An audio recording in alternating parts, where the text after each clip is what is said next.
سوال نمبر 1، یہ ایک دلکش نظم ہے، اسے پڑھ کر میرے دل میں مسرت کی ایک لہر سی دوڑ گئی۔ بس اتنا بتا دینا کافی ہے، اس سے زیادہ میری کوئی ذمہ داری نہیں۔ یہ کس کا قول ہے؟ اسپنگارن کا۔ سوال نمبر 2، کوئی تنقیدی فیصلہ جمالیاتی اقدار پر نظر رکھے بغیر صحیح نہیں ہو سکتا۔ مقول آزبورر۔ سوال نمبر 3، شفقت، عائشہ، نکہت، طلعت کس افسانے کے کردار ہیں اور کس افسانہ نگار کے ہیں؟ گولی کے کردار، سعادت حسن منٹو کے۔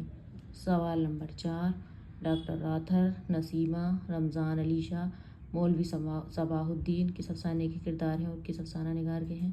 رحمت خداوندی کے پھول کے کردار، سعادت حسن منٹو کے۔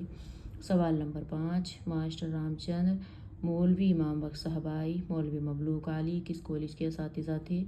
دلی کالج کے۔ سوال نمبر 6، آتش ناسک مصحفی جرأت کا تعلق کس دبستان سے تھا؟ دبستان لکھنؤ۔